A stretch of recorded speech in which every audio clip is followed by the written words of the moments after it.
नमस्कार। श्री बिहारी जी की बैठक में आपका स्वागत है। जैसे जैसे भगवान श्री कृष्ण की भक्ति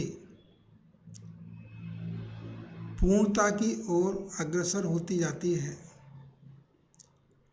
उसी क्रम में, उसी अनुपात में श्रीमद् भगवद गीता का ज्ञान हमारे जीवन में उतरता जाता है। और भगवद गीता के दो प्रमुख ज्ञान हैं।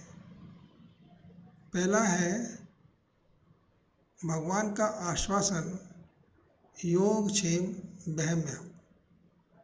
आपके जीवन की योग और क्षेम जो व्यवस्थाएं हैं, भगवान उसका वहन करने लग जाते हैं। और दूसरा प्रभु जी का आश्वासन है कि वो हमारे मन और मस्तिष्क को संकल्प और विकल्पों से रहित करते जाते हैं। और जैसे जैसे संकल्प और विकल्प हमारे जीवन में से जाते जाएंगे, वैसे वैसे जीवन में सहजता आती जाएगी। और सहजता आने का तात्पर्य ये है कि हम अपने शरीर को, अपनी मांसपेशियों को, अपने मन मस्तिष्क को धीरे धीरे करके रिलैक्स अवस्था में लेते चले जाएंगे, सहज अवस्था में आते चले जाएंगे। और प्रभु जो कहते हैं कि जो हमारे जीवन के अन्य विकार हैं वो हमें प्रभावित नहीं कर पाएंगे, तो ये हमारे जीवन में इन सबका समावेश होता जाता है। और यकीनन जिस किसी ने भी इस अवस्था को पाया है, वो ये कह सकता है कि इससे ज़्यादा सुखकर अवस्था और कोई नहीं है। जब आपको किसी चीज़ की प्रतीक्षा नहीं है, किसी चीज़ का इंतज़ार नहीं है, आपके जीवन में समरसता है, प्रसन्नता है, खुशी है, और आप आनंद में बैठने की अवस्था को प्राप्त कर चुके हैं। और आनंद में बैठने की अवस्था जिसमें किसी के भी आश्रय की आवश्यकता नहीं है। क्योंकि प्रभु एक और बात भी कहते हैं कि पराधीनता से उस प्राणी को, अपने भक्त को वो बाहर ले जाते हैं।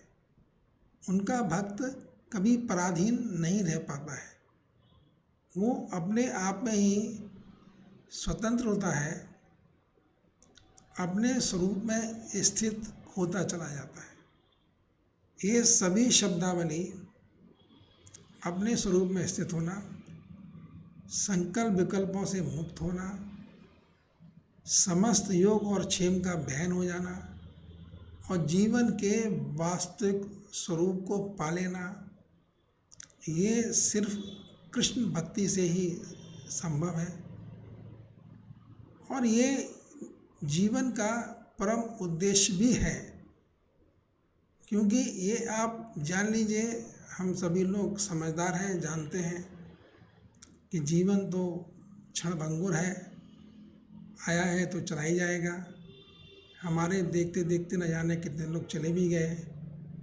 और मुझे ये तय करना है, भगवान का जो भक्त है, भगवान का जो प्रेमी है, वो इतना इस समझ को तो पा ही लेता है कि जब मेरा ये शरीर छूटेगा तो मैं कहाँ जाना चाहता हूँ। और जब हम ये सोचना शुरू कर देते हैं तो हमारे जीवन में एक अजीब सी प्रसन्नता भी आती है और एक उद्देश्य भी प्राप्त हो जाता है। उद्देश्यहीनता नहीं है इस सहजता में, उद्देश्यहीनता नहीं है, उद्देश्य है। उद्देश्य है अपने आप को उस अवस्था तक ले जाना जहाँ प्रभु जी के पास बैठने की क्षमता हासिल हो जाए। तो मेरा यही आग्रह है कि आप इस सुंदर से मार्ग पर चलें, आगे बढ़ें, सीरियस हों, खाली इधर उधर की बातें ना करके सीरियस हों, जीवन के प्रति सीरियस हों। यही मेरा सबमिशन है, यही मेरी निवेदन है। विदा लेता हूँ। फिर मिलेंगे। धन्यवाद।